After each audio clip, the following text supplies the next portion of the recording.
Hello everyone and hello Cancer. Itong reading na to ay para sa year 2026 ninyo.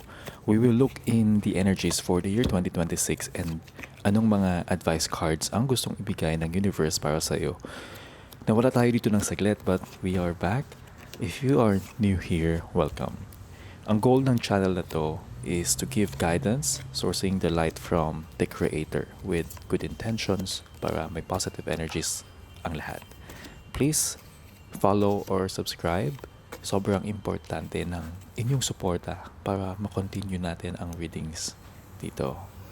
So, ang first two cards inyo ay parehong Wands. Isang King of Wands and isang Queen of Wands. And the Wands talk about inspiration, ambitions, things na ina-aspire ninyong marating sa buhay.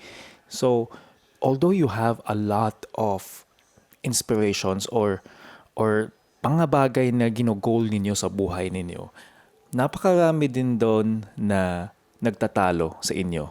Ang ibig sabihin nun ay ikaw mismo, alam mo naman yung mga gusto mo, but yung dalawang energy ng masculinity and femininity or yung different ways of doing things ay nagtatalo sa inyo.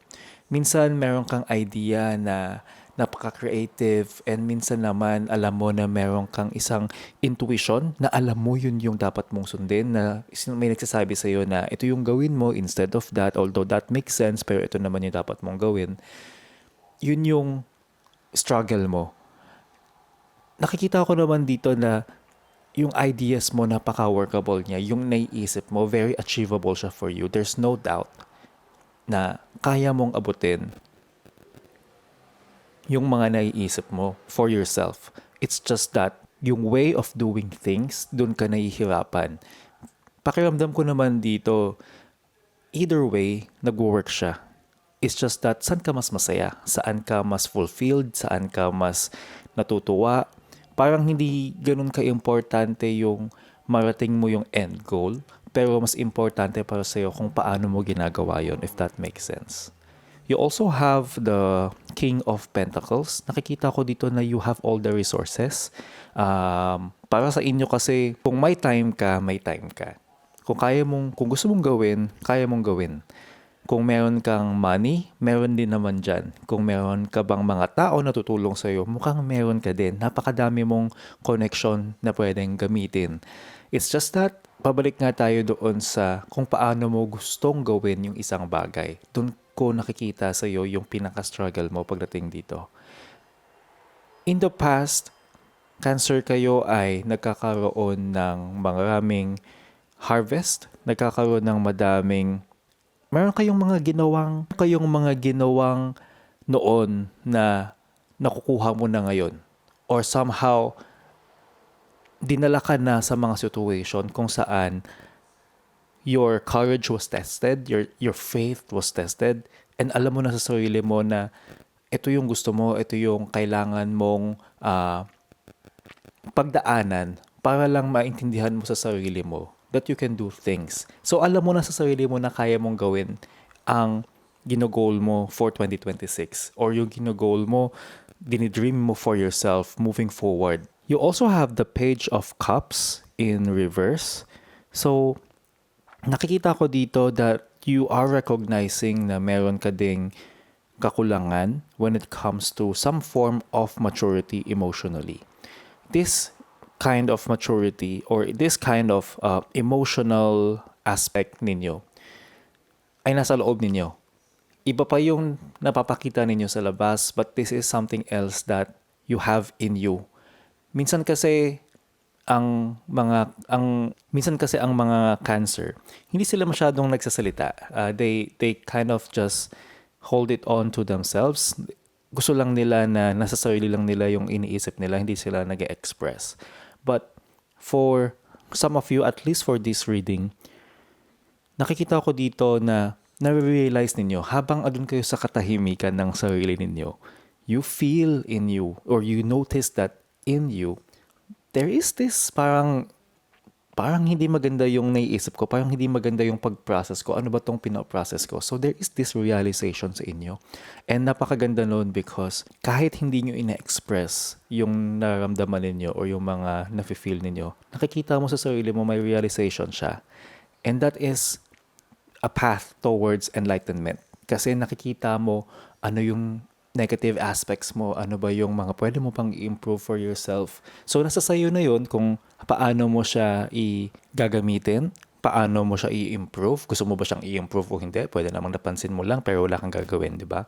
But this is something good because merong self-realization. Hindi ko naman sinasabi na napaka-immature ninyong tao because everyone has that. Pero yung sa'yo, nakikita mo siya. This is the time na napapansin mo sa sarili mo, alin yung mga bagay na yun. So that gives you an opportunity. Pag na-identify mo kung ano yung mga areas na yun, then nag-i-improve ka. You have that tool para i-better mo yung sarili mo. And nakikita ko dito, it will help you so much. It will help you so much pagdating sa aspects ng trabaho mo or ng relationships mo.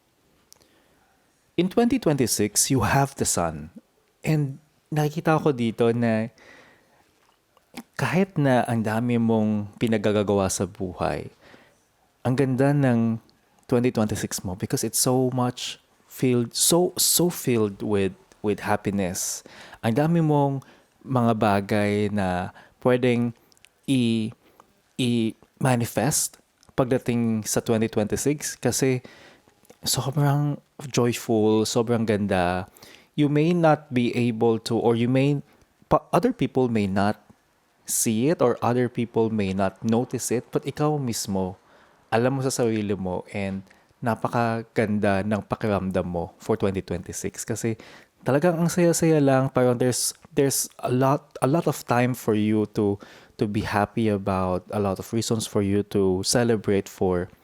Ang ganda niya. Sobrang ganda na to. Guys, para sa people around you, you have the Seven of Swords in reverse and your energy is the Five of Wands. This is telling me na may mga tao around you, they may seem like they cannot be trusted or maybe nagkaroon sila ng chance noon na sabihin or magkaroon ng reasons for them to fool you, to criticize you, to betray you. Pero nakikita ako dito, things have changed or at least yung paningin mo sa kanila or yung nakikita mo na yung totoo nilang pagkatao or baka sila mismo nagbago din na they are not here to betray you. They are not here to make an enemy out of you. Hindi ka nila lolokohin. You have very trustworthy people around you. This is very, very good because you need a lot of people. Kasi ang dami mo pang pwedeng gawin, ang dami mong resources magagamit. When it comes to people, when it comes to time, talents ng ibang tao, it's okay kasi you have the King of Pentacles here. Yun nga eh. It's really just confirming kung ano yung meron around you. But ikaw mismo, you are very competitive.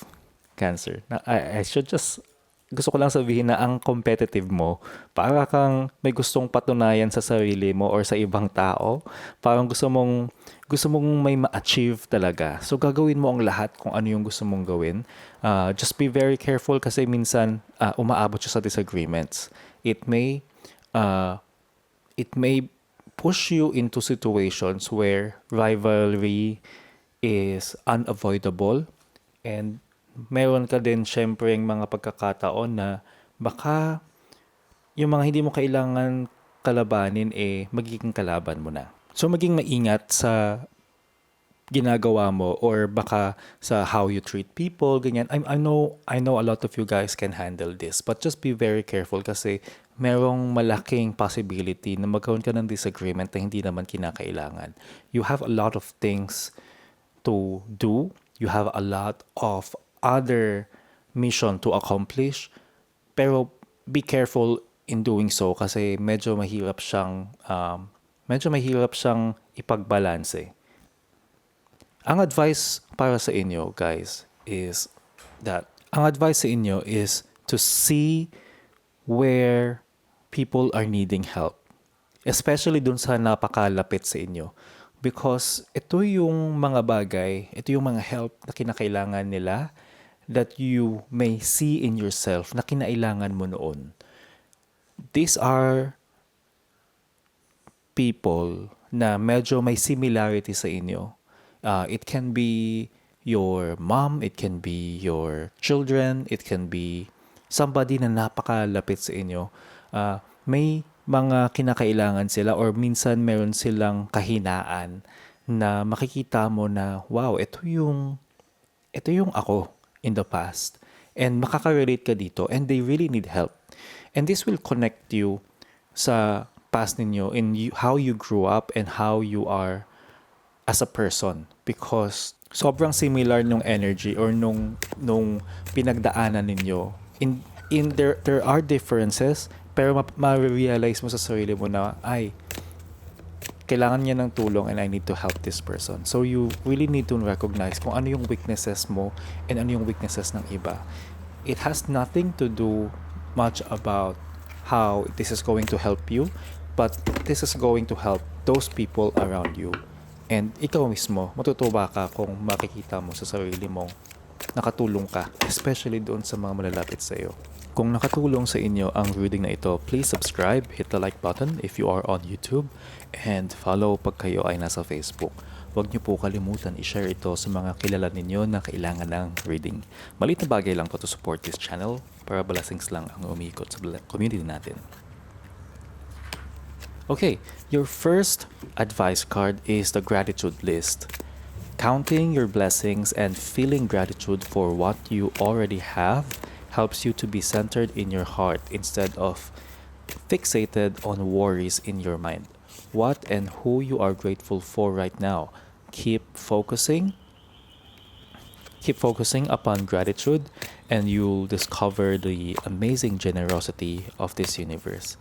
So, ito always ito. You need to be grateful para mag-vibrate ka into that thankful energy because yung vibration na yun, it only attracts more blessings. If you focus on ano yung mga blessings na meron mo and just take some time to notice and really feel it and really feel thankful na ito, blessed ka.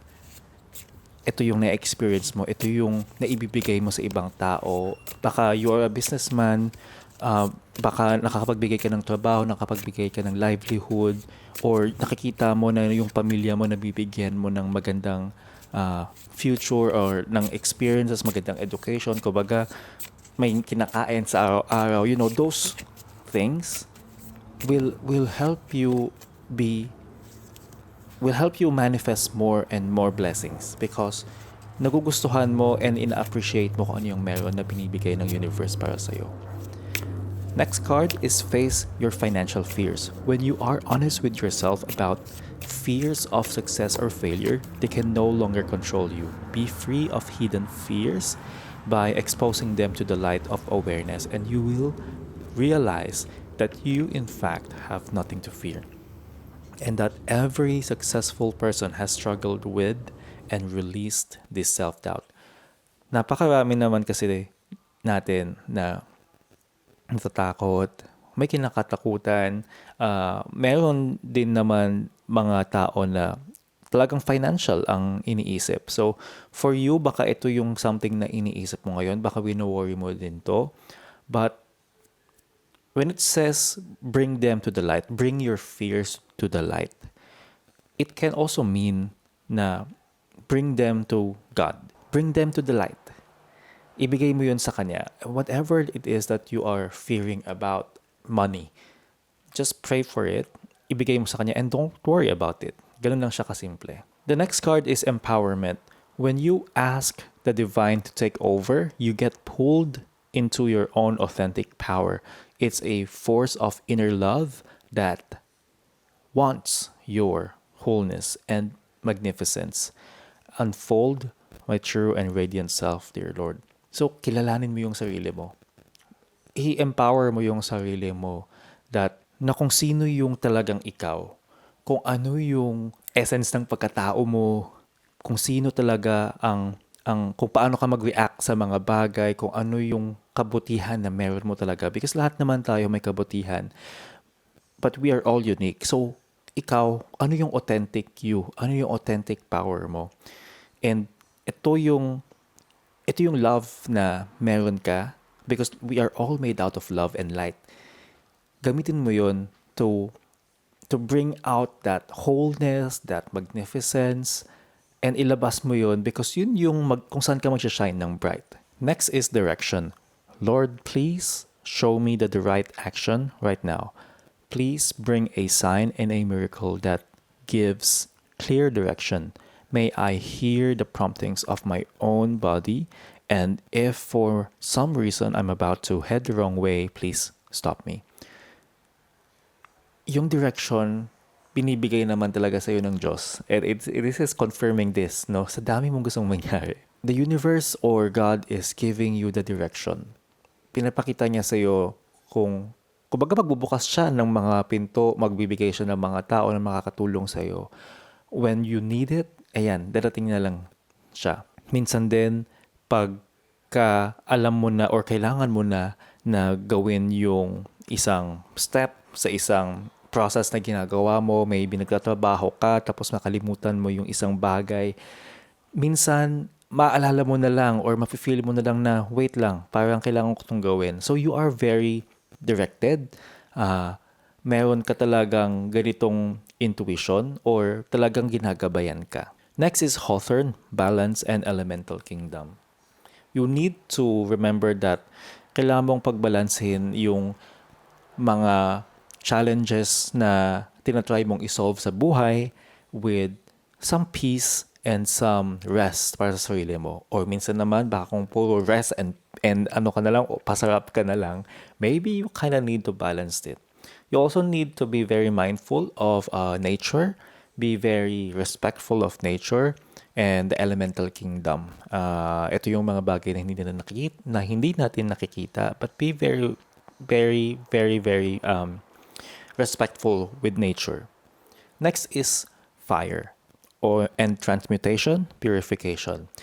Itong 2026 mo, again, this is a process of, ito yung mga pagdadaanan mo that will help you to shed all those negative aspects mo. Again, hindi ko sinasabing ang negative mo because everyone, all of us have this.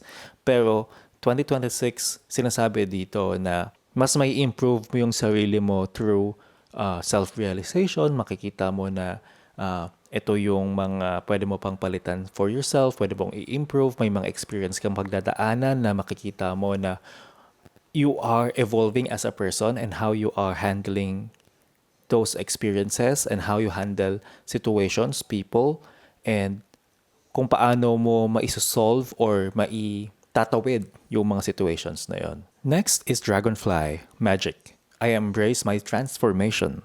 I courageously let go of the past. The magic of nature is in me. I am brilliant and I am blessed. Ito yung sinasabi ko, di ba? Transformation. You're really evolving. Ang dami mo pang matututunan sa taon na to. And you will notice and see in yourself na yung mga pagbabago nakikita mo, ang ganda niya. Gaan yung pakiramdam para sa'yo, gumagaan yung mga pinagdadaanan mo na mabigat kasi ikaw mismo, na-handle mo siya ng mas maganda because of your own learning. And this is a process na lahat naman tayo ay meron. Pero napakaganda nung sa'yo kasi ang dami mo ng cards na all about transformation, transmutation. Next is Bison, Abundance. Sacred Buffalo, cloak me in your wisdom, keep me warm through the storms of life. Fill my life with goodness, teach me the way of gratitude and prayer. Alam mo, nakikita ko na ang strong mo talaga. And when it comes to things na may kinalaman sa blessings, talagang meron ka and it will be given to you. You will be guided to have more of them. Kasi you're equipped with talent and skill and knowledge. Kaya nakikita ko rito na darating at darating lang talaga siya. It's up to you how you are going to use them. Baka may mga opportunities na dumarating sa'yo. Baka mayroong mga tulong na dumadating sa'yo. So it's all up to you paano mo gagamitin yun and how you play your cards, ika nga. So you just have to be smart on with how you use those resources. Next is sea turtle and protection. You are master of finding life's flow. Be in harmony with the rhythm and your path will unfold. Persevere and you will succeed. You have everything you need to be protected and happy. So, ayan. Yung para sa'yo ay para sa'yo talaga. And hindi mo kailangan kalabanin yung mga bagay, mga tao, situations. You just have to be in the moment and you will know kung ano ba ang pinapagawa sa'yo ng universe. Whatever's for you is for you. But learning how to or doing the right thing is another thing. So if you react negatively to something, maybe for example, may binibigay na sa yung opportunity. Maybe let's say it's a new job opportunity. It's a new money-making opportunity. Pero kung para sa iyo ay, naku, wala akong oras dyan, wag na lang kasi hindi ko kaya yan. Then, you decided na tinapon mo na lang yung opportunity na yun. Pero kung inisip mo na, wait lang, pag-iisipan ko paano ko gagawa ng paraan para magawan ko to ng oras or ng effort para gumalaw ito and I can have more blessings. So it's all up to you really. So yan ang forecast ninyo. Subscribe on YouTube and follow Hula Juan on Facebook para may abangan kayong forecast for your sign. Always remember, sa lahat ng gagawin mong desisyon, dapat mabuti ang inyong intention. See you sa next reading.